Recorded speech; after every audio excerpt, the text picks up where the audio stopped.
Thank you, Acting Speaker. And I always jump at the chance to speak on early childhood education, and in particular the Education and Training Reform Amendment, the Early Childhood Employment Powers Bill 2024. One of the 50 new government-owned early learning centres that we're talking about here, one is in Mildura, but no one actually. Mildura is a very large area and has been classified as a childcare desert in the Mitchell report that I've heard many members in this place speak about. Now, there are many places, but it's there are many centres, both for-profit, non-profit, and places like Murray Valley Aboriginal Co-op that are run by those cooperative organisations, which are fantastic, and I will talk about MVAC a little bit later on. But when we say there's one of these government-owned centres for Mildura, fantastic, but a little bit of guidance on where it perhaps might be. Redcliffe's at the moment doesn't have a childcare centre at all. And when we talk about that 52% of regional Australians live in areas which are considered childcare deserts, so we're not unique in that situation, but that childcare and early childhood education really enables a greater workforce participation, particularly with women, as we know. But when we're also facing workforce issues right across the sector and in every sector in regional Australia, not to have one in Redcliffe's, where we're hoping that centre would go, poses such an issue, particularly with a teacher shortage. There are a number of schools in Redcliffe's, including Redcliffe Secondary College.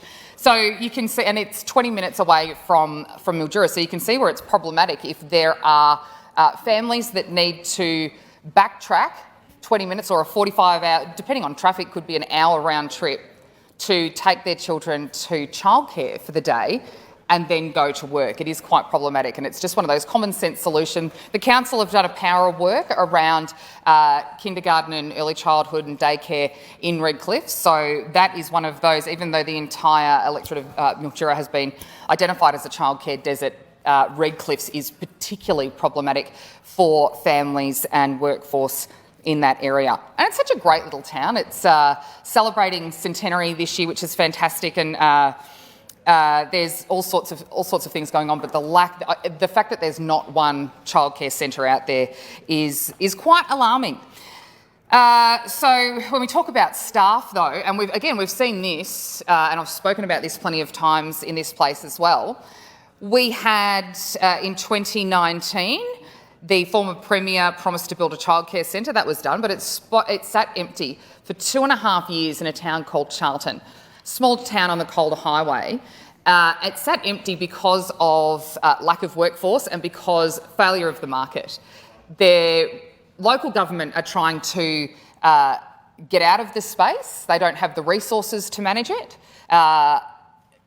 The private sector didn't want to enter the market, so it was really 2.5 years of trying to get an operator, but then to find the workforce, and that was the main issue, that there was just no workforce. So we can say that this bill will allow the government to employ 1,200 staff, but where do they come from?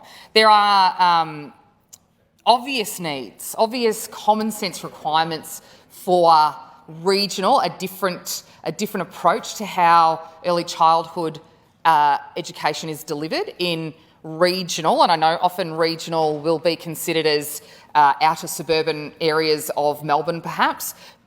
Then let's talk about rural. Let's talk about the northwest of the state, along the border, where it is really difficult to get staff, to train them on the job. You know, the access to training can sometimes be difficult. But there has been great advances, like I mentioned before, and I've mentioned many times in this place. Murray Valley Aboriginal Cooperative are where my 2 children attended daycare, and from the time they were 12 months old, and my youngest finished kindergarten there last year. And they do have, and I have quite consistent contact with the CEO and obviously the staff, and while I'm speaking about it, I should send a shout out to the staff without whom I wouldn't have been able to work or do what I do while my kids were very, very young.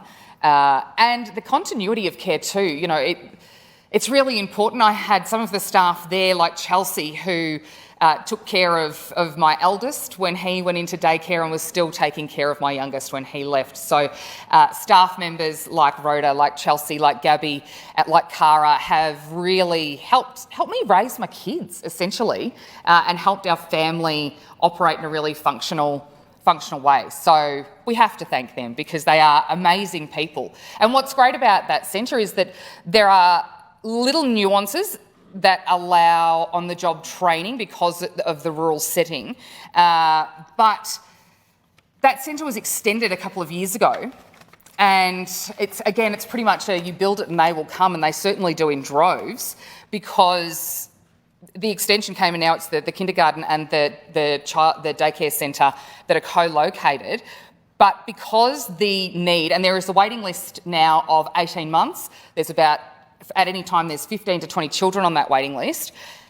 And as soon as you extend or expand the facilities, it fills up. So now, as much as we thank these amazing staff, and they are truly amazing, because half of the time they're not getting to take a lunch break because of the quotas that they have to meet, which are no different in regional centres, as they shouldn't be. I'm not in the sector, so I'm not going to comment on the science around the safety.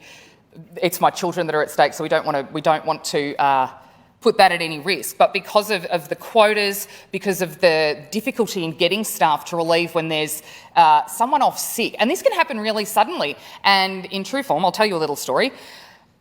It was end of last year and I was busy in the electorate. In fact, I was 3 hours away, because from the top of my electorate to the bottom is about 4 hours. And I was 3 hours away in Witchy-Proof on this particular day when the diploma qualified staff at the kindergarten fell ill, and you need someone on site with a diploma. She fell ill, so the entire facility had to close down. I was 3 hours away. My husband was in South Australia because he works over there 3 days a week. So I get a phone call saying, we're closing, the centre's closing because of illness, all children need to be picked up in the next half an hour, and I am 3 hours away. That's a problem, and I start to panic. There's no real provision or flexibility in regional areas to cover things like that. Could those children have gone into the daycare centre, the elder childcare centre? It would have been a great solution, because I'm 3 hours away panicking that, and I was asking, well, what do I do? I've got no one that's able to come and pick him up at lunchtime. So that is really problematic. And this is where I talk about real reforms for rural areas and regional areas that allow that kind of... In the city, it's fine because you can grab staff from other centres and move people around. That's great. When we are hours away from anywhere in really isolated areas, it's a real problem. But the staff at all childcare centres in Mildura, I can't mention Redcliffe because there's not one there, in Robinvale, Charlton is finally open. So all of those teachers, particularly Abby Mulqueeney, who has been a fierce advocate for that childcare centre and getting providers in, because she was desperate. As a teacher, she was so desperate to go back to work. And thankfully, her gorgeous little Dulcie now has childcare, and Abby is able to go back to teaching, which is fantastic all round. It's a great outcome. It just took too long. So while we support, obviously, any expansion of early childcare, because they do create amazing outcomes for our children going from early childhood into kindergarten, into school, and that wonderful transition, there needs to be real reform for rural areas, because at the moment there are so many holes, and it just causes real anxiety with mothers like myself that get caught out when technicalities in regulation become a real problem because of geography. And it just shouldn't matter. Postcode shouldn't matter, that we can't get the same level of early childhood education, that our kids can't either. But thanks to MVAC and thanks to childcare centres across the region, we thank you.